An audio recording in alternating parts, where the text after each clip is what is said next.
Good afternoon and welcome to the Monday, November 13th meeting of the Watershed Committee. We have several staff members as well as several members of the committee here with us this evening. So first order of business, call the meeting to order. Second order of business is approval of our minutes from September 5th. So I don't know if everybody had a chance to take a look at those. Anybody had any questions, comments, concerns on those? Seeing none, do we have a motion to approve? I was absent, so. I was absent. Oh? Anybody else want to move them? Bob? Bob's moving them. Anybody want a second? I'll second them. Second them? Okay. All in favor? Aye. Okay. So moving into our committee discussions. So we got a couple items on the agenda for this evening. First of which is the ATIP 3-year contract. So this is a recommendation from this committee. We've used ATIP for many years, good, bad, or indifferent. We've had good things with the ATIP, but they seem to be the only company that's left that's out there that does this kind of work. So we typically go out and look and see if there's others just to make sure we're getting the best cost for the community. But we do treat very specific ponds, and we treat them for very specific reasons. So I know we've gotten questions, concerns from people before about algae, questions about other stuff. We don't treat for algae. We only treat for vegetation growth within our ponds. So these are some ponds that we've had in the past and continue to have some vegetation needs for them. So from this committee, in the past, we've discussed and then done a 3-year contract with them to keep up with this, and then this would be a recommendation to the town board as whether they want to continue with that contract. So I don't think we've added any new or different. These have been the typical ponds we've done. And this past year on our June tour, we visited many of them to look at conditions and what was going on with them. Any questions, concerns from the committee? So this PC outline is the quote. PCTV is going to. Are all included for all the ponds, it seems like, Yep. right? And could you remind me, Mark, how often does this have to be done? They treat the ponds every year. Every year, So okay. So typically they wait until the vegetation comes up. So Right. the lily pads or the cattails, if we treat those, the cattails we treat very minimally because obviously cattails are beneficial. The only times it becomes an issue is when they become overabundant or too much with the cattails, and same with the lily pads. Okay. But yeah, they typically go out and do the treatments every year. On the bigger ponds, through DEC, we're required to provide notification to all the people that are touching or downstream from that. After this past year, the town board has indicated they would like us to let everyone know. So whether it's required by DEC or not, the town of Penfield is going to send out a letter or postcard letting the people know that we're treating the pond. Here's what we're treating it with. Obviously, we'll have obtained all the necessary permits from the DEC, for that. ATIP is a certified, applicator of the materials, so they have to follow all the rules and regs with that. But the town board will let us send those out. So typically, we've done a 3-year renewal. Yep. Just knowing we come up, there are no other companies that are out there that are doing this type of work. We've asked. Mm-hmm. What Just to about check on the removal? How does that take place? Because they don't remove, so you just let them die off? And They leave die them? off, and then if we've got to snag them, take stuff out of there. The next number 3 coming up, we'll talk about Pennicott Pond, and that's one we've got to Okay. do a little bit more of a involved removal, just the amount of phragmites that are in there. So that's kind of a Okay. phased approach. But otherwise, typically, the lily pads just kind of die off and shrivel up, and then either get washed downstream or just drop in the pond. Okay. So Thanks, Mark. sure. Hi, Mark, I've got a question too. Sure. So the screen we're looking at now that has essentially all the ponds, but it has them for their herbicide treatments. The other 2 estimates that we saw were for cattail and Yep. reed. Are they all for the 2024, for starting 2024 for 3 years, or? Yes, I mean, this would allow the contract, if we want to change during that time period, we can, so we're not locked in, or if it's no longer needed. But typically, we've locked them in as a company of their rate per 3 years, and they've been willing to do that. So it's kind of been cost beneficial if, they can get a rate now and lock it in for that period of time. But yes, they'd be looking at the treatment for those ponds. That would be an every year treatment cost. I don't know So if that- then the total 3-year cost is is 25,250, right? If you look at the herbicide, then the cattail treatment for Harvest Glen and Tollwood, and then the Newbury Park South cattail and breed treatment. This is actually an annual cost, so it's $25,000 per year for us to treat the pond. Per So year, this is one for year's 3 cost. years in a row. Gotcha. 3 years in a row, so it'll be three Okay. times that number. So that's why we're very judicious with what we do. One, it's obviously we're cognizant of the environment, but two, there is a significant cost to do these treatments. So we want to make sure we do them if they're absolutely necessary, and obviously be, very, concerned about the funds that are being expended as well. And this all comes out of the drainage district funding, right? Correct. Yep. So this is everybody pays in, every, property owner pays into the overall drainage fund. We use that for ditch cleaning, pond maintenance, general maintenance of all the storm infrastructure within the town to make sure it flows, and then everybody benefits by having good drainage. So these in particular ponds may not be in your property, your backyard, but, that fund goes to the overall, benefit of the community and all the stream cleanings.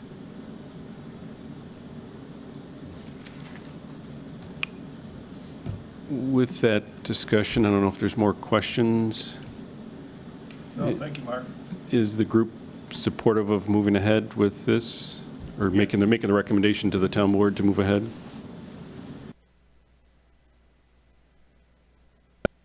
And then we'll bring that up with the board as the discussion at a work session, as we've done in the past, and then have the board, and then obviously a resolution authorizing an award of the contractor and the award of the contract, and then have the supervisor execute that contract. Mark, when are you looking to have this in a resolution for We'll have to do a resolution. December meeting? Yeah, we'll put on for Maybe we could bring December. it up under new business at the work session Yeah, good on point. Wednesday. Yes.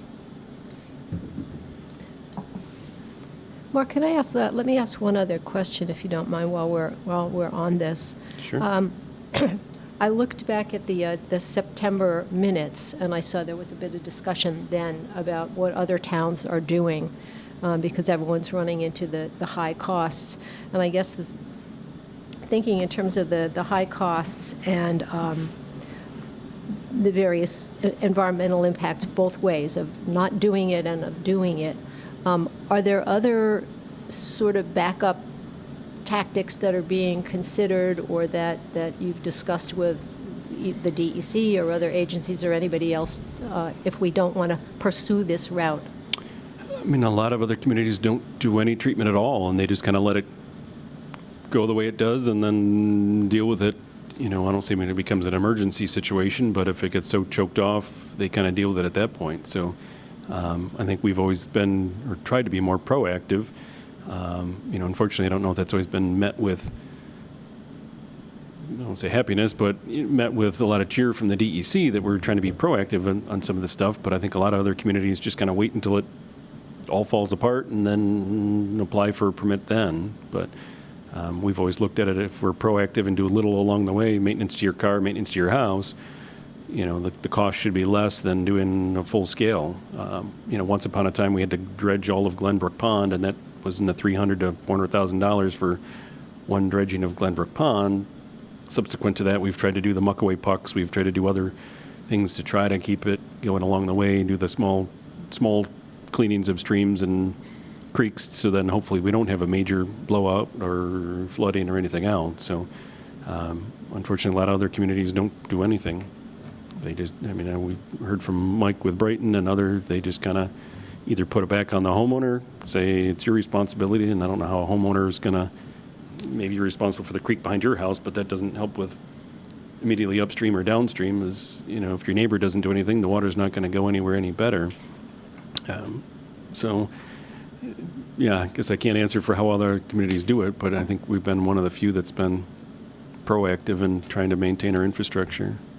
And you would say, and this is for my clarification, but also if there are other people listening, the primary goal of these cleanings is for better throughput of the water, no flooding to properties, sanitation, is that part of it? I mean, obviously, if the pond's not functional, it's not one handling quantity or quality. So we're looking at it from, both aspects. If it's non-functional and the water bypasses it or floods over, obviously, flooding's an impact. But if it's not, functioning as the pond should, it's not handling the water quality either. So we kind of come at it from, both aspects that, hopefully we're doing better by the environment by doing a little along the way than letting somebody flood out or, have an overall impact to somebody. All right, thanks, Mark. That was very helpful. Sure. No further discussion on item 1. Moving ahead to number 2. So Allen's Creek bid opening. I'm happy to report we actually had bidders this time. So this is one we talked about in the springtime. We put it out to bid. We had some interested parties. I think people just had some concerns about the water, the flow. So we ended up getting no bidders in the springtime. We were kind of late in the season, hence why we decided to put it out this fall. We had several interested companies go on the walk with us, and we actually ended up with 3 bidders at the end of the day. So we'd got 3 different groups and looking to move forward, hopefully with the support of this committee, with JB Enterprises. Came in as the low bidder. They're a group that has worked with Barton LaJudas, so Barton LaJudas is our consultant on this project, and they're very comfortable with this group, so they've done some great work.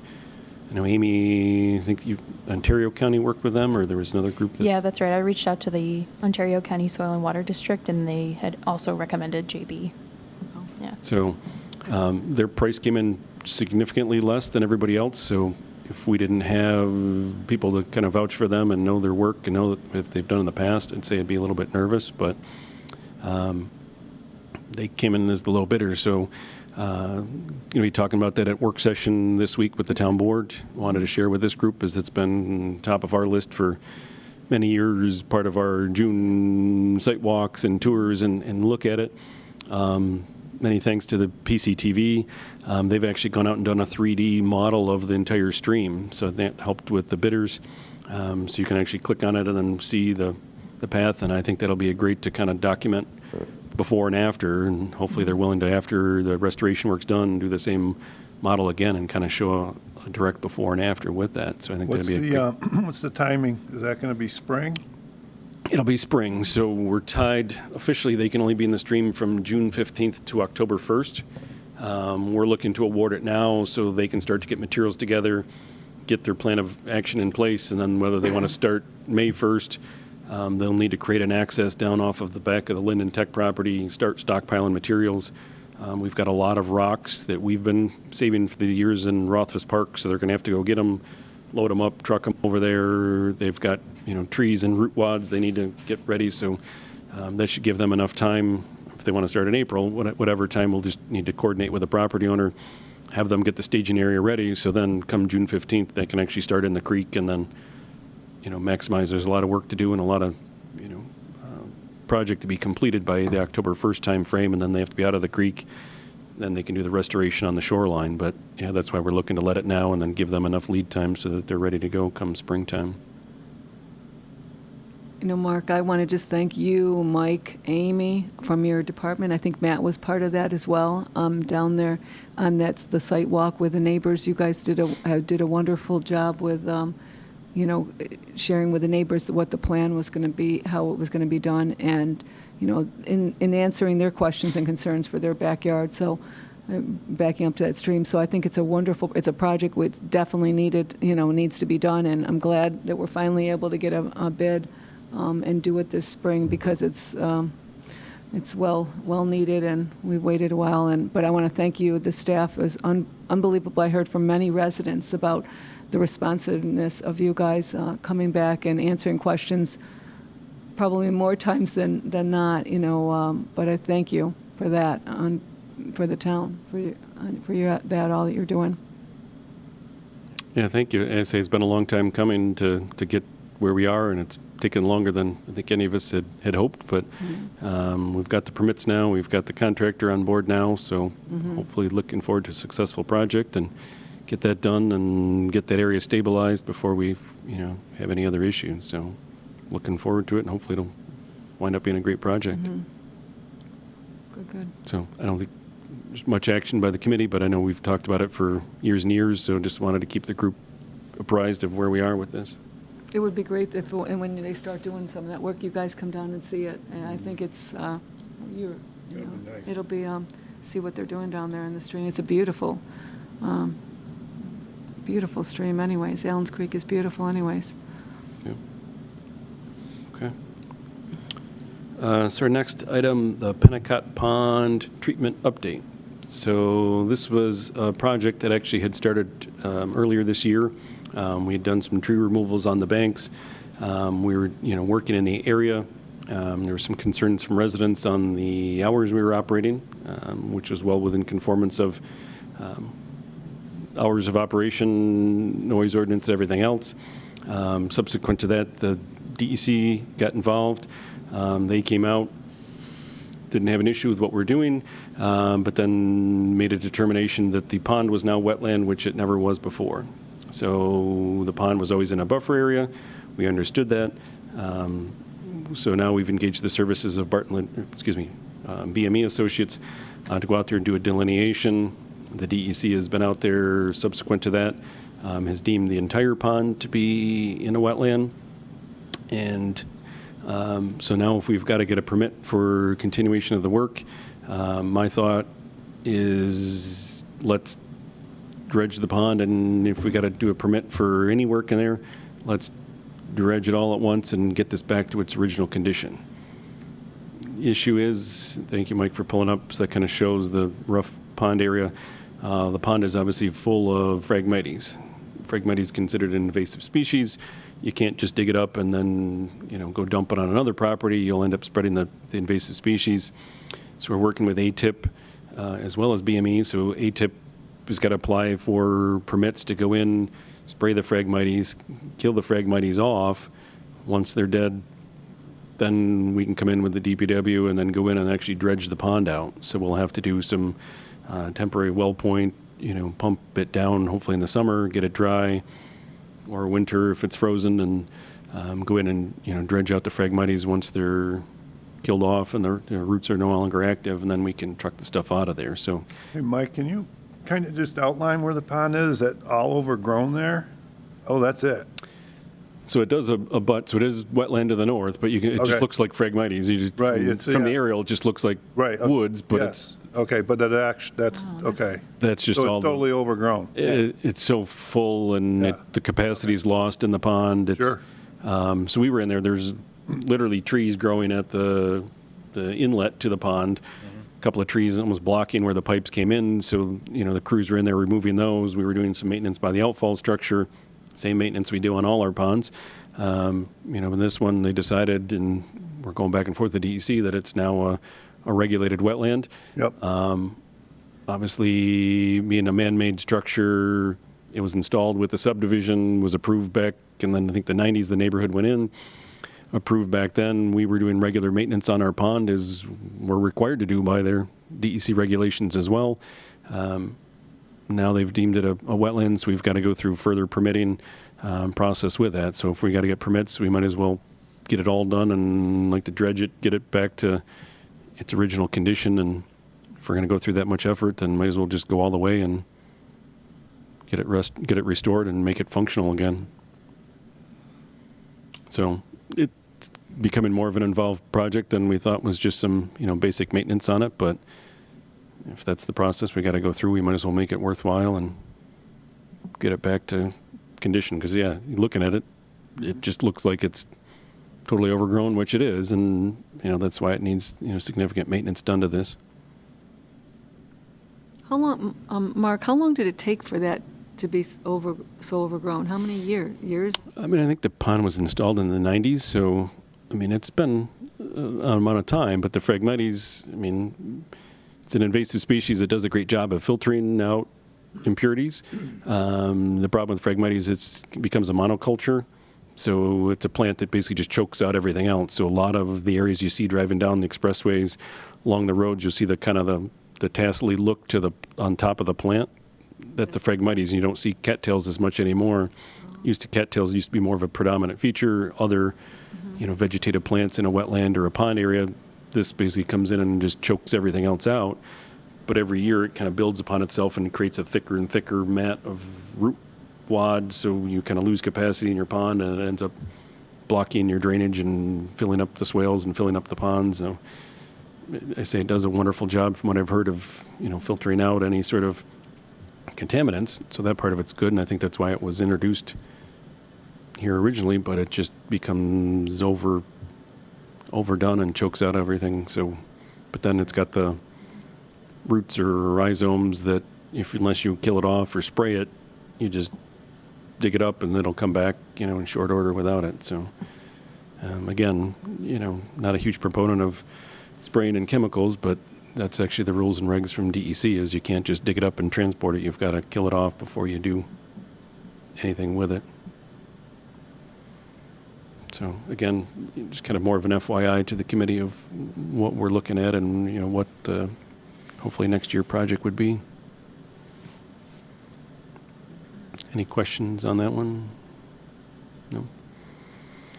So then wanted to review, going through kind of where we are with our permits. So we've got a number of ones, and I think Mike's got a chart showing a number of different permits that we've worked on, kind of, I won't say through the years. Linda's done a nice job of kind of categorizing the different permits when we've submitted them, what our time frames are for them, what the status is. So we've kind of got still a couple that are out there, but you can see the number of lists that ones that we've gone through, and then other ones. The first one is an erosion item. So in Crossbow in Kings Mill Court, there's an erosion item with that one. No permit was necessary, but we'll work with DPW. Hopefully we can get that done over the winter. Allen's Creek, we just talked about. That permit, is through next year. And then we've got Shadow Pines. We started on that project. We've got to complete a piece on the northern end. We've been working with the Dolomite Group. That's right by the quarry. So we've got to get a release from them and their properties. Hopefully we'll get that done next year. And then as we move down, we've got a couple others. We've got to coordinate with DPW on, what their schedule is and look at the time frames of doing those. We've got Gloria Drive, Sweets Corners. We've got Marchner Road, and then Liberty Street, and is coming along. So those are ones that we're either sending out release forms to now to get the releases from the neighbors. So once we get all the releases in place, we can move ahead with those projects. And then at the same time, work with DPW and their schedule and availability. So hopefully if we've got, days and through the winter that aren't snowing, but, are just cold, that we can get out and do some of these drainage projects through the winter time as we've, done so in the past. So kind of just wanted to update committee as well as residents at home, just showing that we're continually working on these and having a list of projects that are out there and things in queue.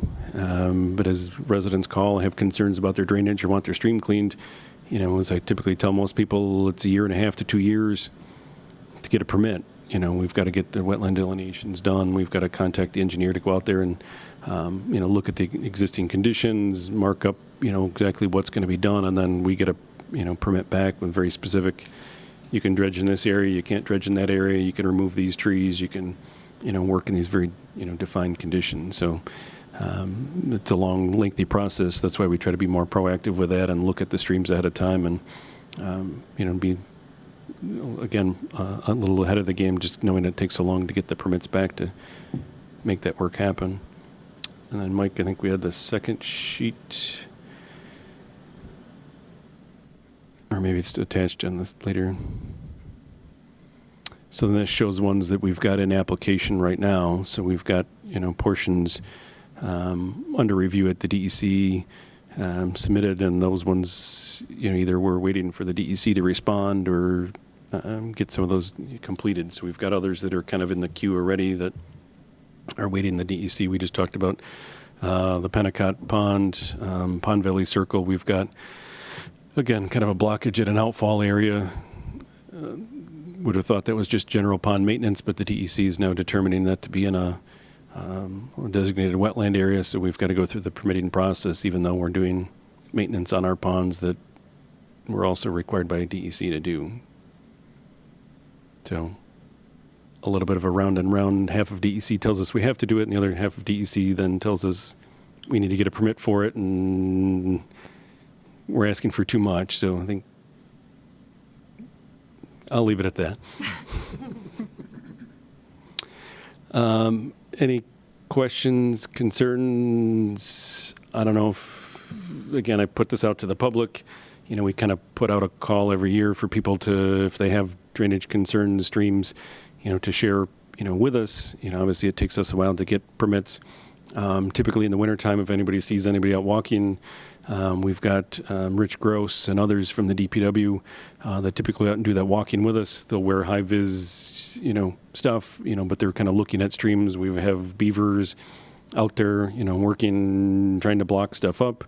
We've got ash trees that fall down. We've got other stuff that's going on out there. So thanks to the DPW, but they get out, you know, every year, and part of their crew will go out and walk streams for us, walk all our ponds, take a look at all the infrastructure we've got going on, and then kind of come up with a list of areas that we need to address, but also put it out to the public if, you know, there's areas that, you know, don't seem to be flowing. You know, please let us know, and we can look at if we need to get a permit or not, or, you know, what that process would be.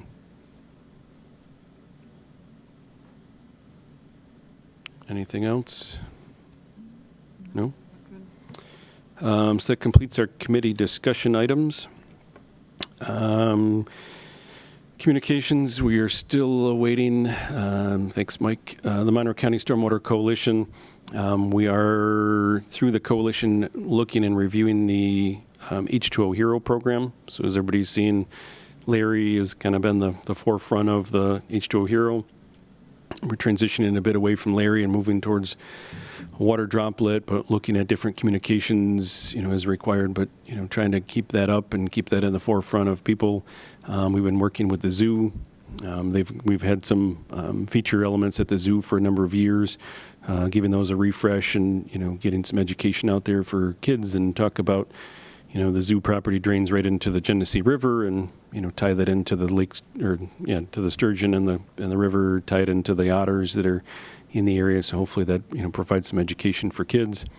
We've got stuff up at the Red Wings Frontier Field Stadium with a billboard up there for education, and then we've got, you know, door hangers. Our Watershed Committee is, you know, I think one of the unique in the area that we've got a forum for the public, open discussions about water quality conditions. But that was one of the great, I'll say, benefits of ours is, you know, sharing that when the DEC did their audit, you know, that we have got this committee and availability for, you know, residents to come in or share their thoughts and concerns, and for us to discuss it. So, You know, Mark, I just wanted to mention that. So as I've been attending all the supervisors' meetings around Monroe County, we are so fortunate to be able to have a watershed committee. I mean, so many towns don't have this, a citizen active committee. So I think that's it behooves us, you know, that we continue to improve, you know, to work on improving our streams, our ponds here, and because we are, you know, we do want to be a leader in our environment. So I think that along with you know, our sustainability efforts that we do here in the town, I commend you guys all in continuing this, you know, because I think we are looked to, especially for what we've done in some of our efforts here in our streams and our ponds. So I thank you guys. I think that's a good thing about Penfield. Mark, could you just go back to something you were talking about? I think I kind of like missed a little bit with respect to when you were talking about the Stormwater Coalition, sort of the new branding, getting away from like the guy to more of a water droplet, and the things at the zoo and the billboard at Red Wing Stadium. You mentioned something about public forums for people to learn about water quality or opportunities. Could you just elaborate on that a little? Yeah, so we collaborate with a couple of different groups through the Stormwater Coalition. So the coalition is 29 towns, villages across Monroe County that, led by the county, have formed a coalition that we're all required as MS4s, so stands for Municipal Separate Storm Sewer Systems. But basically, we've been designated by DEC on their behalf. They oversee us now. We've got to go out there and make sure, we're on top of everybody in their environmental piece. So as part of that program, there's 6 different measures within that. One of them is education. So part of it is doing the billboards, doing the education, I know they do Facebook and do other items. We also collaborate with the museum. So the Rochester Science Museum, they do rain barrel classes. They do, other education efforts to educate the public. I know they've done rain garden classes and stuff in the past through them. We also collaborate with the WEC, so is the Water Education Collaborative, is another group that was kind of the predecessor to the Stormwater Coalition. Obviously we partner with the county on that, and then we kind of take our collective funds, we all contribute to it as the towns, to do the education efforts and that, water droplet and everything else as we work with the county. And I know they've got, people on their staff to help with that, and they dedicate, staff members. Andy Sansone is the head of the DEC, the division with the Stormwater Coalition that, handles that. So he does a nice job with that, but it's a continued, effort. Some is out in the public, having billboards and Facebook pages. Others is meetings such as this, is just talking about stormwater and making it available for the public to know what's going on and what we're doing. And coming up, and I know Amy may know better on the education portion, I know we're looking at another survey. So every so many years, it used to be a phone survey. Now it's obviously become an internet survey to check and see what does the public know about, when water goes down your catch basin, where does it go? Do people understand that, do they think it goes to a treatment plant and is processed? Do they think that fairies and pixies clean it? Do they understand it just goes down the pipe and out to the back? But it's surprising how much comes back, and people, really don't know or where it goes or how it's treated, why there's a need for ponds in neighborhoods, why some of this, stuff is going on. So that'll be coming out shortly, but they're looking at is doing another survey out to the public and, seeing where the public's response is, and then hopefully then we can, change and modify our, our education programs and, target those a little bit better if people aren't understanding the hows and whats. Do towns, say little groups of towns that are close by that are, definitely share the same sort of, area, do they ever collaborate and just have a sort of a big joint public meeting, say East Side towns, where you do a presentation about, some of these things that Stormwater. you're talking about here, and take maybe questions in advance, have people submit questions, and then you answer questions? Do you ever do stuff like that, or have you done it so far? I don't believe so. I think most just go through the county coalition. So they look at the county to, kind of handle that overall education effort. As Supervisor Draw said, not many communities, I don't know if any others, that have a watershed committee. So on our end, we try to provide this as an education opportunity for the public to come in.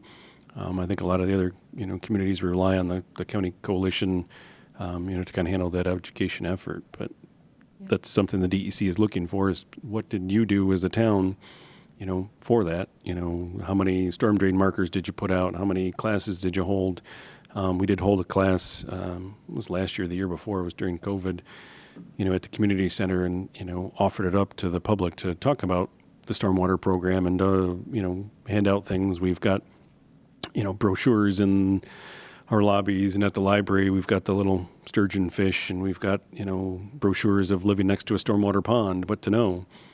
People call us up and say, we've got birds and frogs and fish and bugs and, plants in our pond. What's wrong with it? And go, sounds like it's functioning perfectly. It's not waterfront, beachfront property. It's a stormwater pond, and it should act like a wetland or, Yeah, I act mean, like a part of the treatment reason area. I'm asking is specifically because you said a lot of the communities around us don't have this benefit.